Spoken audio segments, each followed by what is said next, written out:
지난 시간에 이어서 말세 교회의 정체성과 사명에 대한 주님의 말씀을 받고자 합니다.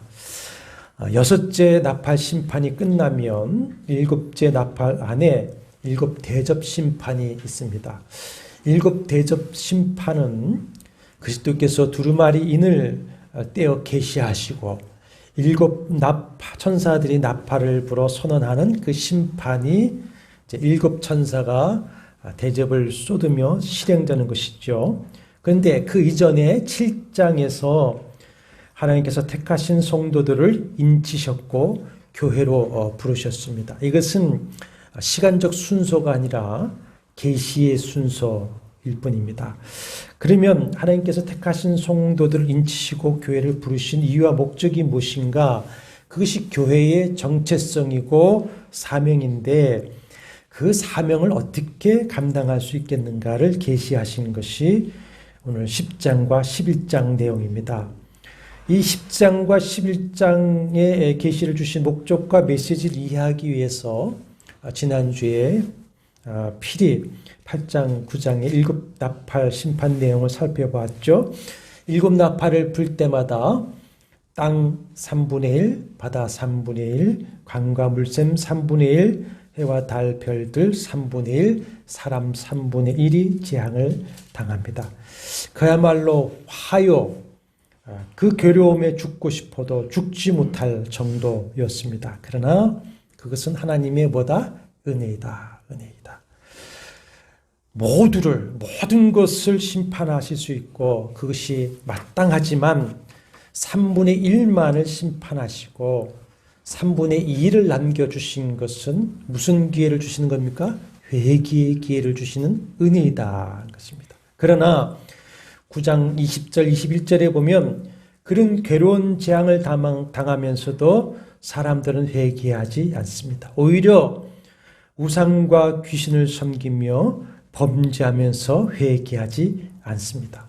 이것을 통해 고난과 고통은 자신을 잠깐 돌아보기에는 하지만 하나님께로 돌아오는 회개와 진실한 회심의 자리로 오게 하는 것은 아니다라고 하는 것이죠. 그렇다면 교회와 성도인 우리는 어떻게 해야 어떤 그리스도인의 삶을 살아야 이 말세의 회개와 구원의 복음의 사명을 감당하여서 우리가 사랑하는 이들과 우리의 이웃에게 회개의 복음을 전하며 그들을 구원으로 인도할 수 있겠는가? 사실 그것이 답답한 문제입니다. 오늘날 전도되지 않는 모습, 답답한 문제의 질문입니다. 그 물음의 답이 10장과 11장의 내용이라고 할 수가 있습니다. 10장에 보면은 힘센 다른 천사가 손에 펴놓인 작은 두루마리를 들고 나타납니다. 그리고 하늘에서 나는 음성에 순종해서 사도 요한이 그 두루마리를 받아 먹습니다. 그랬더니 어떻게 됩니까? 입에서는 꿀같이 달아 먹은 후에 배에서 쓰게 됩니다. 먼저 힘센 다른 천사가 누구인지 궁금증을 풀어야 되는데 이 천사는 일곱 나팔을 부는 천사들과는 다른 천사인데 우리가 본문을 읽으면서 그 모습에서 누구를 금방 상상하게 됐습니까? 예수 그리스도의 현현을 상상할 수가 있었을 것입니다. 그리고 구약에서는 하나님의 사자 혹은 천사의 모습으로 현현했습니다. 그래서 여기 힘센 천사를 그리스도라고 보는 학자들이 많이 있는데 그러나 계시록에는 1장에서 마지막 22장까지 예수 그리스도에 대해서 천사로 표현한 적이 계시된 적이 한 번도 없습니다. 계시록에서는 그리스도께서는 친히 자기를 보이시고 친히 자기를 계시하시고 당신의 말씀으로 계시하는 것을 볼 수가 있지 천사의 모습으로 표현된 적은 한 번도 없습니다. 그리고 10장 5절과 6절에는 이 천사가 하늘을 향해 오른손을 들고 맹세세토록 살아계시니 곧 창조하시니 하나님을 이렇게 맹세를 하는데 이 부분도 천사가 하나님이신 그리스도라고 보기에는 합당치 않는 모습이죠. 그리고 5장 2절과 18장 21절에도 힘센 천사가 나오는데 거기 힘센 천사는 분명하게 그리스도가 아닙니다. 물론 이 세 군데의 힘센 천사가 같은 천사라고 단정할 수는 없지만 1장에서부터 보면은 요한은 그리스도가 현현하셨을 때는 반드시 그 앞에 엎드려 경배하는데 이 천사들에게는 경배하지 않습니다. 다니엘서 8장 16절에는 다니엘에게 환상을 깨닫게 계시하는 가브리엘이 나옵니다. 또 다니엘 12장에서도 미가엘이 특히 다니엘 12장 7절에는 오늘 계시록 10장 6절과 같은 의미의 맹세를 미가엘이 하고 있습니다. 또 계시록 12장 7절에는 미가엘이 사탄과 하늘에서 전쟁을 하여서 사탄을 땅에 내쫓는 장면이 나옵니다. 그런 이유로 여기 10장의 힘센 천사는 그리스도라고 보기보다는 어떤 특별한 천사로서 아마 천사장인 가브리엘이나 미가엘인 것으로 봅니다. 그래서 여러 학자들의 해석을 종합해 보면은 이 힘센 천사는 그리스도의 특별한 사자로 그리스도의 영광과 사명에 참여하는 존재이거나 자신이 섬기는 그리스도의 영광을 보여주도록 의도된 천사다. 이렇게 이해하는 것이 좋을 것 같습니다. 그리스도는 아니지만 그리스도를 영광을 보여주고 그리스도의 사명에 참여하는 특별한 천사다. 그것이 옳은 것 같아요. 근데 2절에 그 힘센 천사의 손에는 펴놓은 작은 두루마리를 들고 있는데 8절, 9절, 10절에 이 두루마리가 계속 나옵니다. 그 힘센 천사가 손에 들고 있는 펴놓은 두루마리는 5장에 보면은 그리스도께서 아버지의 손에서 두루마리를 받아 인을 떼시고 펴셔서 계시를 하시고 있죠. 바로 그 두루마리 있죠. 근데 요한이 이 두루마리를 먹어야 한다는 점을 강조하기 위해서 그 두루마리를 작은 두루마리다 이렇게 보여주신 것 같아요. 3절과 4절에는 그 힘센 천사가 사자가 부르짖는 것 같이 큰 소리로 외치니 그가 외칠 때에 무슨 소리가 납니까? 7 무리가 그 소리를 내어 말합니다. 7 무리가 말을 할 때에 요한이 그것을 기록하려고 하니까 곧 들리는데 하늘에서 소리가 나서 말하되 이것은 하나님이 말씀하신 것이죠. 7 무리가 말하는 것을 임봉하고 기록하지 말라 합니다. 성경에서 우레는 하나님의 진노의 음성이 있죠. 심판의 음성인데 여기 7 무리라고 하는 것은 뭘까? 많은 책을 보니까 이렇게 정리를 할 수 있을 것 같아요. 7인, 7 나팔, 7 대접과 마찬가지로 또 하나의 7 심판의 내용인 것 같다. 그래서 사도 요한이 그것을 기록해서 전하려고 하니까 주님께서 기록하지 말고 봉인해라 이렇게 말씀을 하고 있습니다. 그러면 하나님께서 이 7 무리의 재앙의 내용은 계시하지 아니하시는 이유가 무엇일 것인가? 왜 기록하지 말고 봉인하라고 한 것인가? 7 나팔 재앙에서부터 이어지는 그 문명에서 그 이유를 찾아볼 수가 있습니다. 하나님께서 회개의 기회를 주시고자 하시지만 9장 20절과 21절처럼 회개하지 아니려고 하는 인류의 완고한 모습 때문에 다른 재앙 시리즈가 필요 없게 되었고 곧바로 이제 7 나팔과 그 7 나팔 안에 있는 7 대접 심판이 지체 없이 임하게 하시는 것이다. 이렇게 학자들은 설명을 합니다. 그래서 5절과 7절에서 보면은 그 힘센 천사가 하나님께 맹세하면서 말하는데 6절 하반절에서 7절에 보시면 지체하지 아니하리니 그랬습니다. 나나주에는 시간이 다시 없으리니 7째 천사가 소리내는 날 그의 나팔을 불려고 할 때에 하나님이 그의 종 선지자들에게 전하신 복음과 같이 하나님의 비밀이 이루어지리다. 그럽니다. 7절에서도 확인할 수 있죠. 일곱 나팔과 일곱 대접은 다른 것이 아니다. 일곱 나팔은 선포이고 선포된 내용이 일곱 대접으로 쏟아지는 것으로 실행이 되는 것이다라는 것을 이 구절에서도 확인할 수가 있습니다. 근데 일곱 나팔과 일곱 대접에서 이제 일곱째 재앙 전에 심판을 잠시 멈추고 소위 막간이라고 표현하는 그 시간을 통해 회개의 기회를 주시려고 했던 것이 바로 이 일곱 우리의 내용 역시 회개의 기회를 주시려는 하나님 은혜의 내용이 담겨 있지 않았겠는가. 그 막간이 주시는 것이니까. 그러나 하나님이 여러 가지 심판을 보고 체험하고 그 괴로움 중에서도 뭐 하지 않습니까? 회개하지 않는 인류의 완고함을 보시면서 필요 없다. 이제는 곧바로 일곱째 나팔을 불어버리고 그래서 일곱 대접의 심판으로 역사를 심판하시고 구원의 역사를 이제 지체하지 아니하시고 이루시겠다 하는 것이죠. 그러면서 하나님께서 이루시려고 하는 복음의 비밀의 내용, 비밀이 이루어지리라는데 그 복음에 이루어지는 내용이 어디서 나오냐면 11장 15절에 그 내용이 나옵니다. 일곱 번째 천사가 나팔을 불매 이루어지는 마지막 재앙과 그리스도의 강림으로 그리스도의 완전한 통치가 이루어지는 하나님 나라의 완성, 이것이 이제 7절 하반절에 하나님의 비밀이 이루어지는 내용이죠.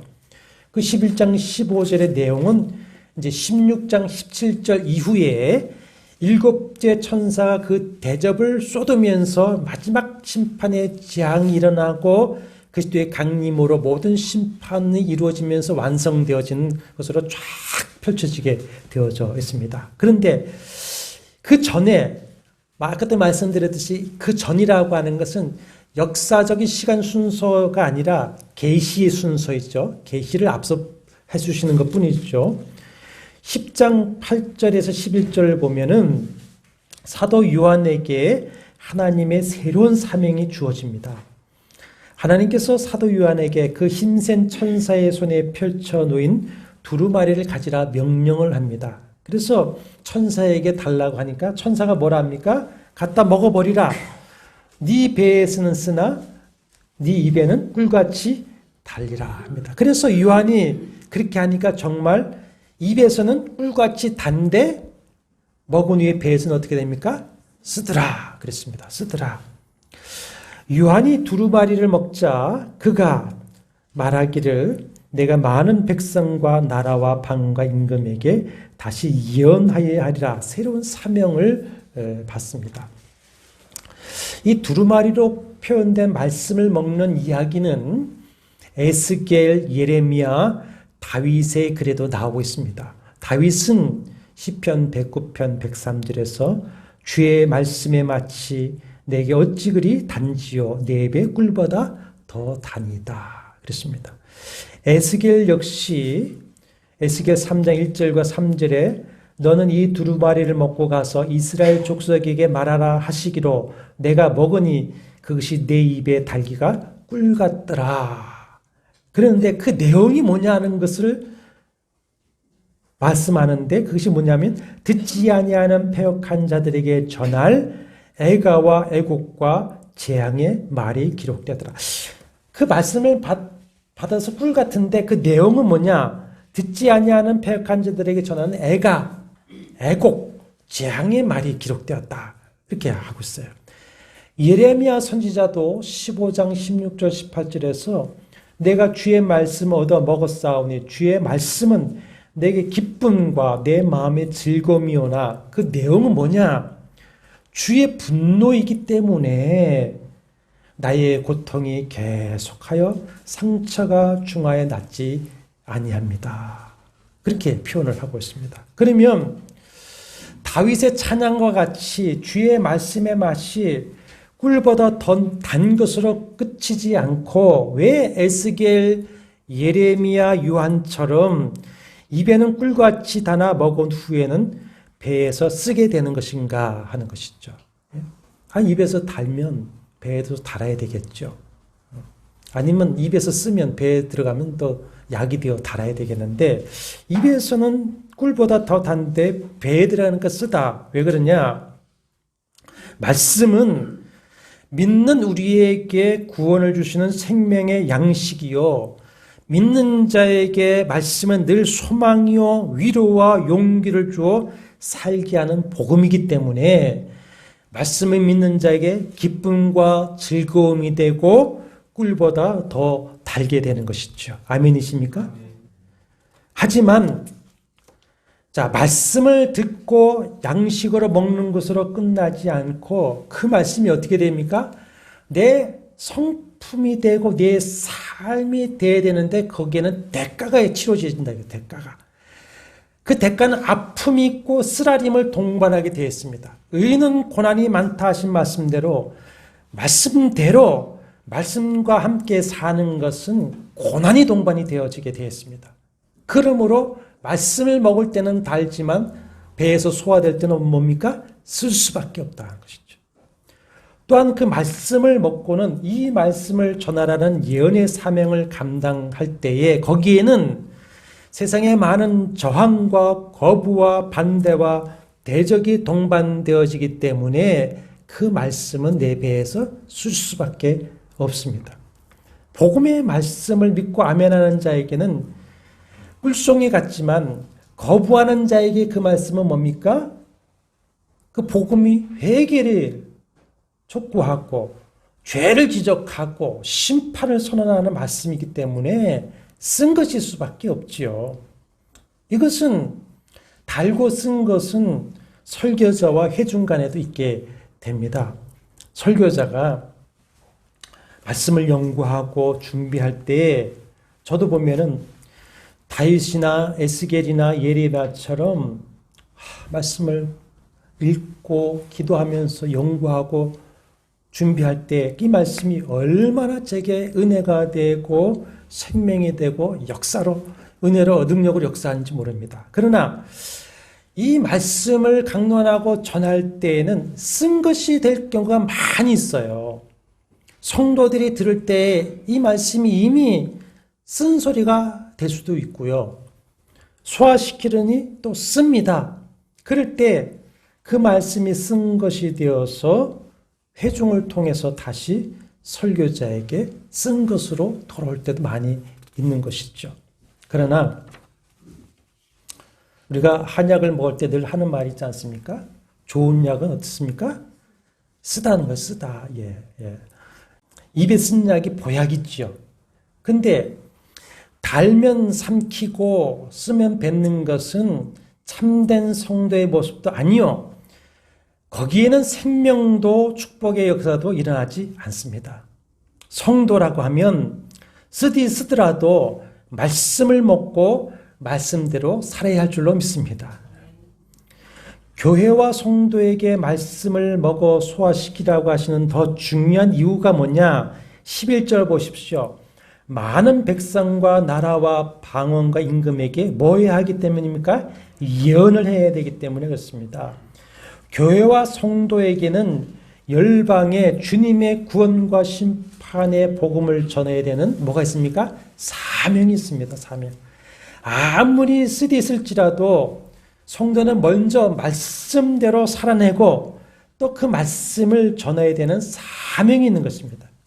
그러기 위해서 교회와 성도는 그 말씀이 먹고 자기 배에 아무리 쓰더라도 그 말씀을 먹어야 되고 소화시켜야만 합니다. 말씀이 내 피가 되고 말씀이 내 살이 되어야만이 우리는 말씀대로 살아낼 수가 있는 것이고 말씀을 세상에 전할 수가 있게 될 것입니다. 이것이 하나님께서 택하고 인치신 말세 교회의 정체성이고 사명입니다. 그러니까 교회와 성도는 소명의식을 가지고 살아야 됩니다. 그래서 사명에 살고 사명에 죽는 것이 교회와 성도의 삶인 것이죠. 이어지는 11장은 바로 참된 교회가 이 구원의 복음을 전할 때 견뎌내야 할 쓰디쓴 내용에 대한 계시의 말씀입니다.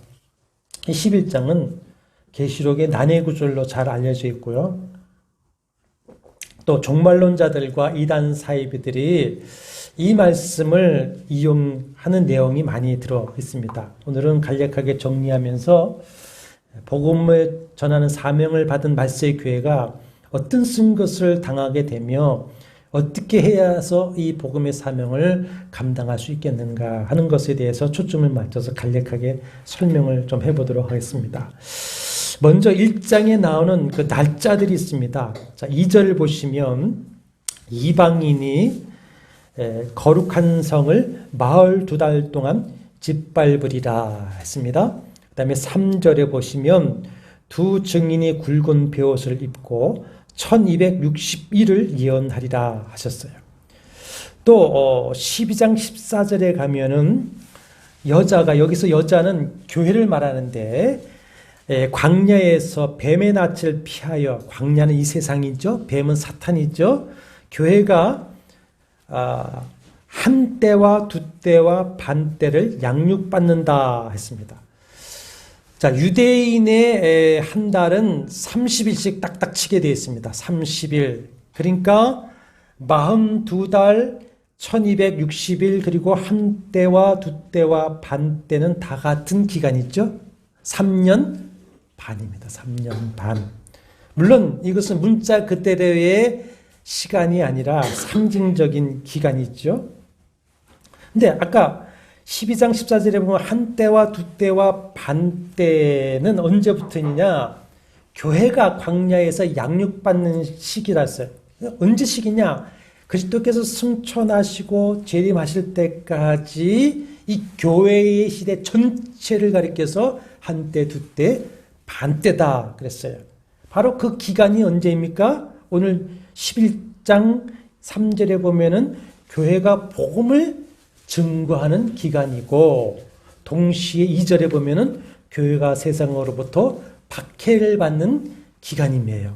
그러니까 복음을 증거하는 시간과 시기와 박해를 받는 시기가 다르지 않습니다. 이것이 초대교회부터 재림 때까지 전체 교회의 시간이고 복음의 시기입니다. 그래서 42달은 바로 첫째 나팔에서 여섯째 나팔이 불려드는 그 시대를 포함한 것이 바로 42달입니다. 42달.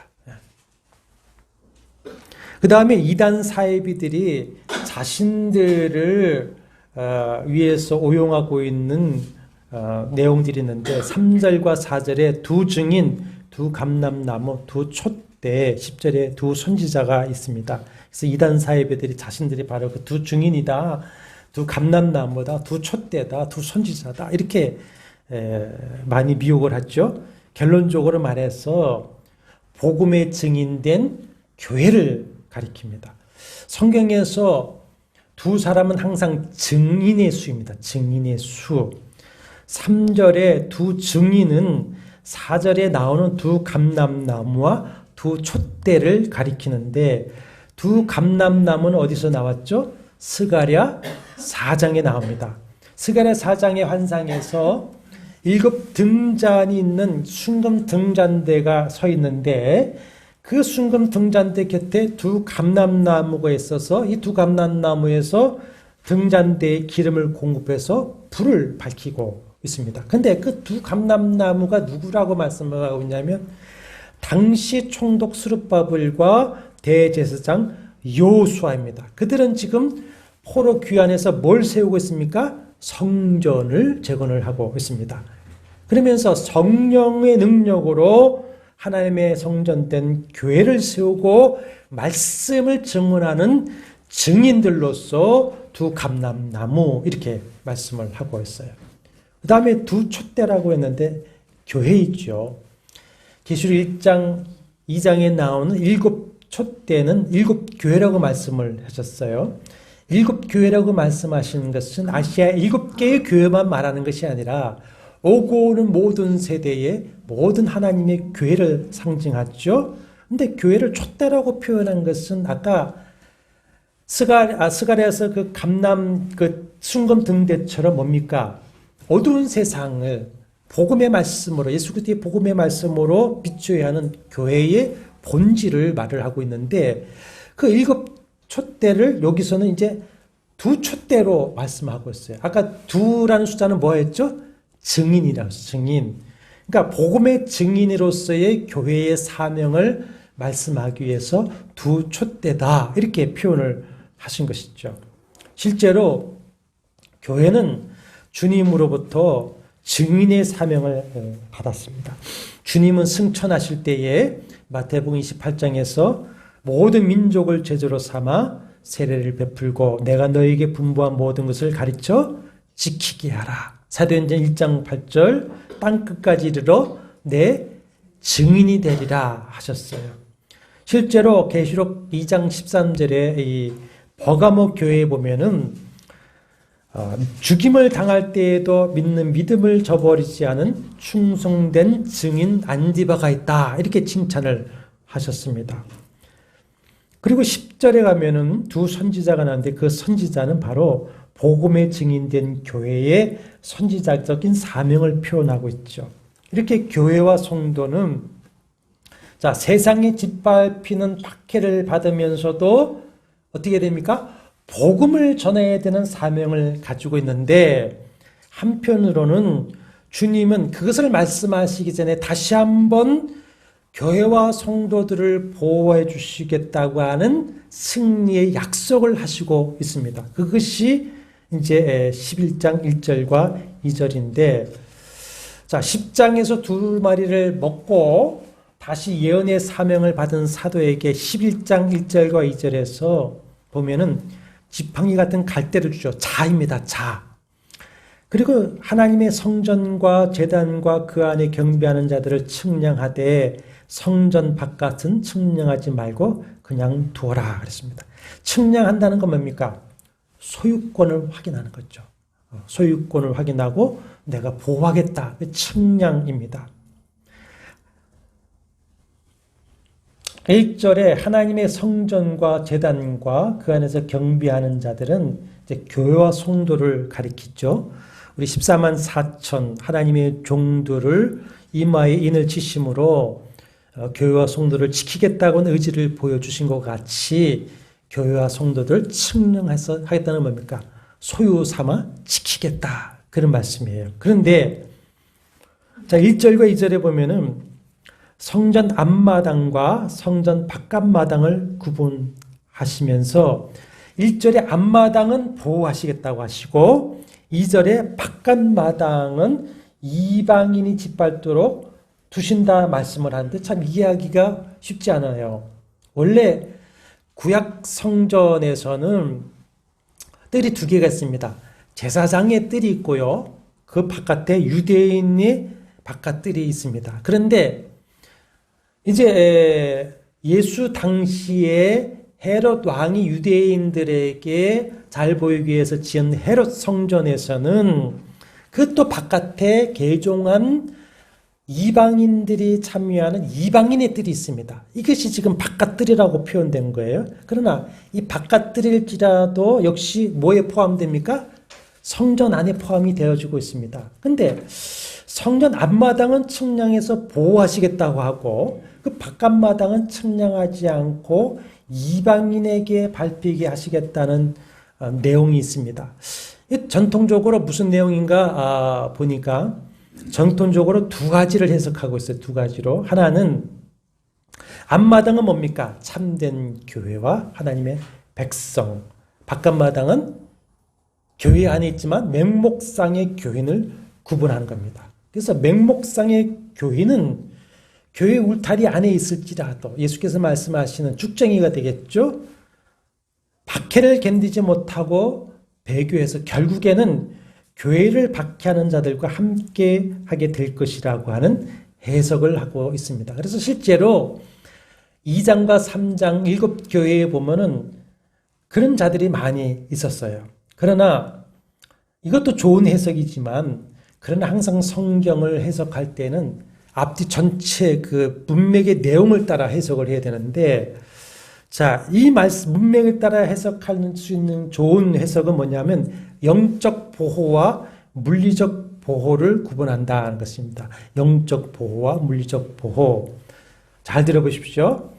앞마당인 성전과 제단과 그 안에서 경비하는 자들을 측량하라고 하신 것은 영적 보호를 하시겠다. 그러니까 인치심과 같이 앞마당에 있는 성도들의 영혼, 교회는 그 믿음을 구원을 잃어버리지 않도록 지켜주시겠다 하시는 것이고, 성전 바깥마당은 측량하지 말라는 것은 물리적으로 보호를 하지 않아요. 교회에 있기 때문에 영적으로는 지켜주겠지만은 물리적으로 보호를 하지는 않으시겠다. 그래서 교회와 성도가 복음을 전할 때에 불신자들에게 박해와 고난을 받는다. 그것을 표현한 말씀이에요. 그렇지 않습니까? 구약의 선지자들과 신약의 초대교회와 성도들 다 그렇지 않습니까? 하나님의 영적인 보호는 받았지만 뭘 당합니까? 고난을 받고 심지어 죽임까지 당합니다. 이것은 종말론자들의 주장처럼 어떤 시기에는 교회가 늘 승리하다가 또 어떤 시기에는 교회가 고난받는다는 그런 구별된 시기가 아닙니다. 교회 전체의 시기에 일어나는 일들이에요. 그러니까 그리스도의 교회는 42달 1260일 그동안에 그 이방인들에게 짓밟히는 고난을 받으면서 동시에 뭐 하는 겁니까? 복음의 증인으로서 예언의 사명을 감당해야 한다는 것이죠. 그러니 자, 두루마리가 먹을 때에는 입에서 꿀같이 달지만 배에서는 어떻게 됩니까?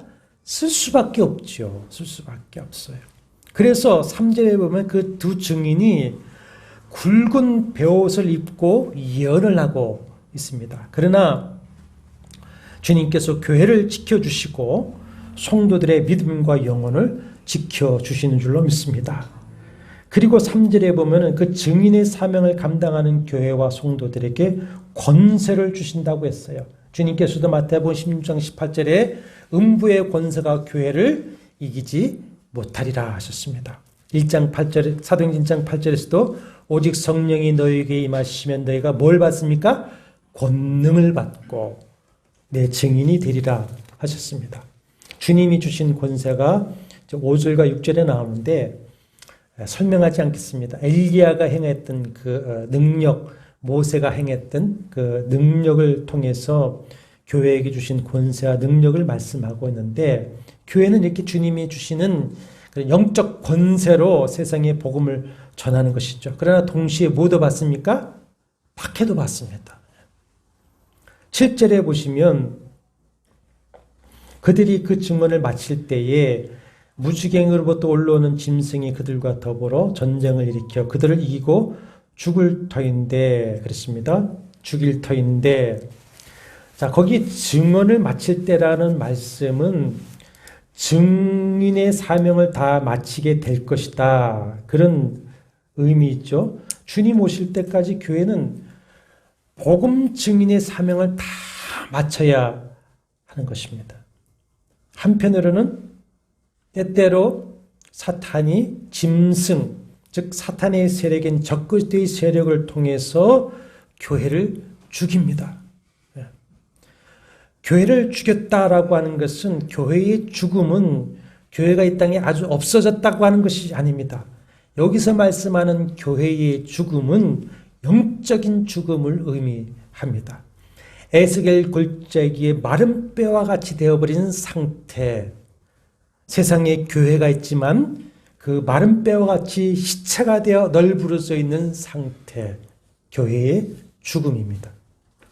더 이상 생명의 십자가의 복음이 선포되지 않는 교회입니다.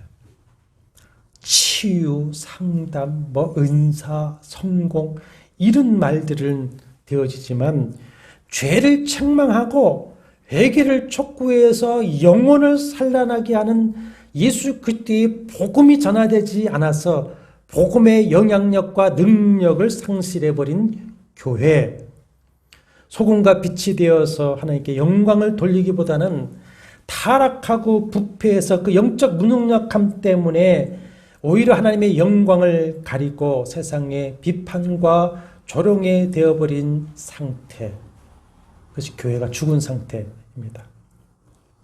한참 우리 한국교회는 세상에서 그런 말을 들었습니다. 미디어에서 교회들의 여러 가지 문제점을 얘기하면서 교회가 세상을 염려해야 되는데 이제는 세상이 교회를 염려하는 시대다. 이런 말들을 했습니다. 한국 교회가 오늘날처럼 세상에 모욕을 당하고 능력을 상실한 시대가 있었겠습니까? 정말 한국 교회가 회개해야 할 때입니다. 회개해야 됩니다. 안 그러면 정말 죽을 겁니다. 9절과 10절에 보면은 그동안 교회가 복음의 말씀을 가지고 죄를 지적하고 회개를 촉구하면서 자신을 괴롭게 했는데 이제 교회가 죽어 시체가 되어버렸어요. 그러니까 죽어 시체가 된 교회를 사흘 반 동안에 무덤에 장사하지 못하게 하면서 길거리에 널브러진 그 시체를 보면서 뭐합니까? 즐거워하고 기뻐하며 서로 예물을 보내면서 잔치를 하고 있습니다. 그 교회의 죽은 모습을 보고 자기들을 괴롭혔는데 죽어버렸으니 얼마나 기쁘냐 이거죠. 때로는 교회가 영적으로 살아있지만 강력한 적그리스도의 세력이 그야말로 교회를 박해하고 성도를 죽이고 기독교회를 없애려고 했던 일들이 교회 역사에 계속 반복되어져 왔습니다. 그래서 어느 시기 또 어느 곳에는 교회가 다 죽어 없어진 것 같았어요.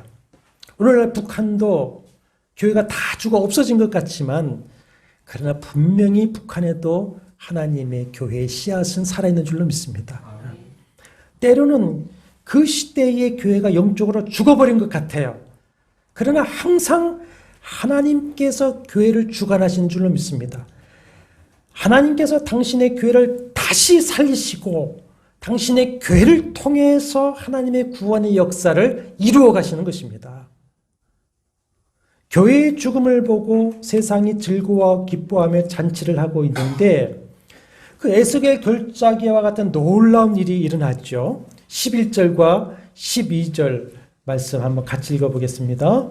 3일 반 후에 하나님께로부터 생기가 그들 속에 들어가매 그들이 발로 일어서니 구경하는 자들이 크게 두려워하더라. 하늘로부터 큰 음성이 있어 이리로 올라와라 함을 그들이 듣고 구름을 타고 하늘로 올라가니 그들의 원수들도 구경하더라. 자, 9절에 보면 사흘 반 동안 시체로 있었어요. 근데 11절과 12절에 3일 반 후에 다시 일어나서 하늘로 올라간다. 어떤 모습입니까? 예수 그리스도의 죽음과 부활과 승천을 보여주죠. 유대인들은 예수를 죽이고는 이겼다고 잔치를 했지만 예수께서는 사흘 만에 부활하시고 승천하셨습니다. 11절에 보면 하나님께서 어떻게 교회를 다시 살리시는가? 하나님께부터 뭐가 들어갑니까? 생기. 생기가 뭐죠? 성령입니다. 성령. 하나님께서 성령을 보내셔서 교회가 다시 살아나는 겁니다. 교회가 다시 부활하고 부흥하는 것입니다. 그리고 12절에 보면 하늘로부터 이리로 올라오라는 큰 음성을 듣고 구름을 타고 하늘로 올라간다는 것은 세대주의 종말론자들이 그리스도의 공중 재림 때에 교회가 비밀스럽게 휴거한다고 하는 그 말씀이 절대로 아닙니다. 엘리야가 승천하듯이 사람들이 볼 수 있는 방식으로 하늘에 올라갔다는 것은 유대인들에게 무슨 의미이냐? 그가 하나님께 인정을 받았다는 거예요. 인정을 받다. 에녹과 같이, 엘리야와 같이. 그러면 무슨 신앙으로 부흥해야 되냐? 부활신앙입니다. 부활신앙. 부활신앙으로 회복되어야 되고요. 하늘 본향신앙, 승천신앙으로 살아야 됩니다. 내 몸이 지금 여기 살고 있지만 나는 이미 어디가 있습니까? 하늘 백성이에요. 아멘이십니까? 네. 그것이 히브리서 11장의 믿음의 사람들의 모습이에요. 그리고 5절에서 교회를 해하는 자는 반드시 그와 같이 죽음을 당하리라 말씀대로 13절에 보면은 하나님의 심판이 세상에 임하여 지진이 나서 7,000명이 죽습니다. 이것도 상징적이죠. 지진과 7,000이 상징적인 모습일 수 있는데 이것은 하나님의 심판이 이제 아주 전적으로 아까 지체하지 않고 이루라 하신 대로 하나님의 심판이 이 전면적으로 시작되는 것을 볼 수가 있습니다. 그러나 이것은 아직까지는 최후의 심판이 아니죠. 이렇게 교회가 다시 부활하는 모습, 또 하나님의 심판에 임하는 것을 보고 13절 보십시오. 다시 13절 같이 읽어볼까요? 그때 큰 지진이 나서 성 10분의 1이 무너지고 지진에 죽은 사람이 7천이라. 그 남은 자들이 두려워하여 영광을 하늘의 하나님께 돌리더라. 자, 이 말씀은 교회의 부활과 하나님의 심판을 보고 이 땅의 사람들이 대규모로 회개했다, 이런 의미로 볼 수도 있을 것입니다. 하나님께 영광을 돌린다라고 하는 표현은 계시록에서는 언제나 하나님을 참되게 경배하는 것이다. 그래서 회개한다. 아까 9장 20절과 21절에 도무지 회개하지 않았는데 이제는 어떻습니까? 회개를 하고 있습니다. 그러나 살아있는 모든 사람들이 그때 회개하는 것은 아닙니다. 살아있는 사람들 중에서도 하나님께 택하심을 받고 그 복음의 부름에 응답하고 회개하는 은혜를 받은 사람만이 회개에 동참하고 있는 것이죠. 그렇다 할지라도 살아있는 자들이 교회의 부활을 보고 하나님의 심판을 보고 하나님을 두려워하고 하나님께 영광을, 하나님은 살아계시구나라고 영광을 돌리는 것은 교회가 있어서는 살아서 사명을 감당하고 있다라고 하는 것입니다.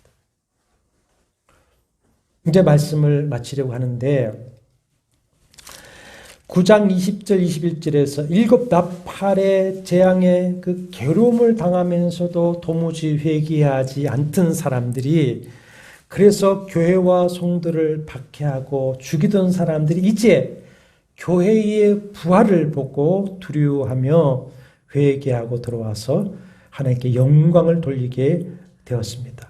여기서 우리는 이제 말세의 이 땅에 존재하고 있는 우리 교회와 우리 성도들이 어떻게 해야 될 것인가, 그리스도인은 어떤 신앙을 가지고 어떻게 살아야 할 것인가 하는 주님의 분명한 말씀을 확인할 수가 있죠. 먼저 어떻게 됩니까? 비록 내 배에서는 쓰게 될지언정 어떻게 됩니까? 말씀을 먹고 소화해야 됩니다. 말씀이 성품이 되고 말씀이 삶이 되어야 됩니다. 그래서 복음을 살아내고 복음의 증인이 되어야 됩니다. 그리고 고난이 오고 심지어 죽음이 온다고 해도 증인의 사명을 끝까지 감당해 내야 됩니다. 교회와 성도는 사명에 살고 사명이 닿을 때 죽어야 되는 겁니다. 그리고 부활신앙을 가져야 됩니다. 히브리 11장의 그 믿음의 선진들과 같이 부활신앙을 가져서 다시 신앙이 부활하고 내 몸이 지금 이 땅에 있을지라도 나는 이미 주님과 연합하여 천국에 가 있고 나는 죽어도 어디에 간다? 내 본향에 간다. 그 승천신앙, 본향신앙을 가지고 살아가야 됩니다. 그래야 나를 지켜보고 있는 가족들과 나를 지켜보고 있는 이웃들과 교회를 지켜보고 있는 세상이 하나님은 정말 살아계시구나, 복음이 참이구나 인정하고 두려워하고 하나님께 영광을 돌릴 뿐만 아니라 회개하고 돌아가게 될 줄로 믿습니다. 그렇지 못하고 내가 다 죽어있는 신앙, 죽음이 두려워서 벌벌 떠는 신앙, 그런 신앙생활을 한다면 누가 나를 보고 주님이 살아계시다로 복음이 참이다로 영광을 돌리고 회개하겠습니까? 부활신앙을 가져야 됩니다. 그래야만이 나를 보는 세상과 사람들이 하나님 살아계시구나, 참이구나, 그렇게 되지 않겠습니까? 사랑하는 한마음 가족 여러분, 에스겔 글자에게 역사하셨던 그 말씀과 성령의 바람이 우리 안에 다시 불어오기를 축원합니다. 그래서 말씀과 성령으로 우리 교회와 우리의 신앙이 다시 한번 부활했으면 좋겠어요. 부활해서 우리 교회가 살아 역사하는 복음의 증인의 사명을 끝까지 감당하고 그 부활신앙을 통해서 다음 세대에 부흥이 있게 되어지고, 그래서 주님 오시는 그날까지 우리 한마음 교회가 이 복음의 사명을 이 세상에서 감당하게 되어지기를 주의 이름으로 축원합니다. 주님의 말씀이 우리 입에는 다나 배에 쓸지라도 복음을 먹고 복음으로 살겠사오니 주여 우리를 붙들어 주시옵소서. 우리와 우리 교회를 주님 앞에 봉헌하오니 받으시옵소서. 주여 우리를 복음의 증인으로 끝까지 사용하여 주옵소서. 주의 은사를 충만케 하시옵소서. 권세를 주시옵소서.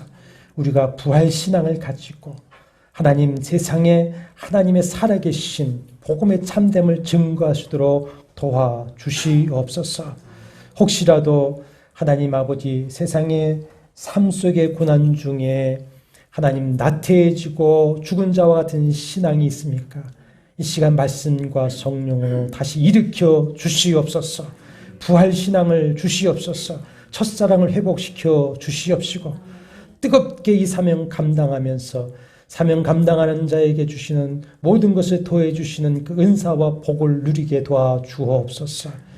주님께서 우리를 언제 부르실지 알지 못하지만 그 시간까지 복음의 증인으로 살겠사오니 주여 우리를 도와주옵시고 강건케 하시고 복을 주셨어. 주의 살아계신 선하심을 우리 자손들과 후배들에게 세상에 증거하시도록 도와주시옵소서. 예수님의 거룩하신 이름으로 간절히 기도하옵나이다. 아멘.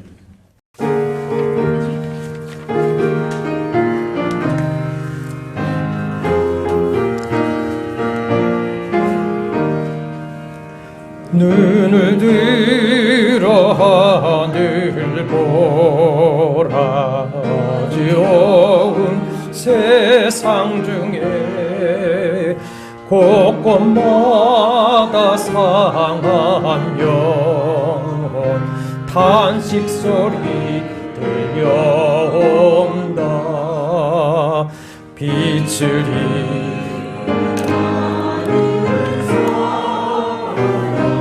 길을 잃고 헤매이며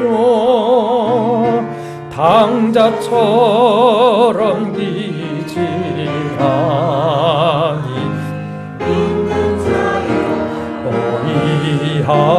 어이할꼬. 눈을 들어 하늘 보라. 어두워진 세상 중에 외치는 자 많건만은 생명수는 말랐어라. 죄를 대속하신 주님 선한 일꾼 찾으시나. 대답하리 어디 있나. 믿는 자여 어이할꼬. 눈을 들어 하늘 보라. 살아계신 주 하나님 약한 자를 부르시어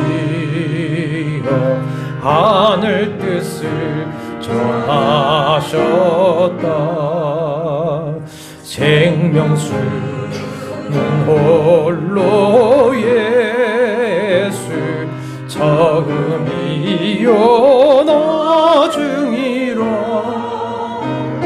주님 너를 부르시니 믿는 자여 어이할꼬. 눈을 들어 하늘 보라. 다시 사신 그리스도 만 백성을 사랑하사 오래 참고 기다리네. 인내하신 우리 구주 의의 심판하시는 날 꼭 가까이 많은데 믿는 자여 어이할꼬. 이제 평안한 마음으로 스승에 들어가십시오. 선한 일에 용기를 가지시며 악을 악으로 갚지 마십시오. 항상 연약한 자를 도우시며 병든 자를 찾아보시며 곤란당한 이웃을 위로하십시오. 모든 사람을 존경하시며 주님께 봉사하고 주님을 사랑하십시오. 모든 일에 믿음과 사랑으로 행하시며 어떤 일에도 소망을 포기하지 마십시오. 그리고 거룩한 성령께 순종하며 기쁨과 감사의 생활을 해 나가십시오. 우리 하나님 아버지는 여러분을 항상 도와주실 것입니다. 주 예수 그리스도의 은혜와 하나님의 사랑과 성령의 교통하심이 너희 무리와 함께 있을지어다. 아멘.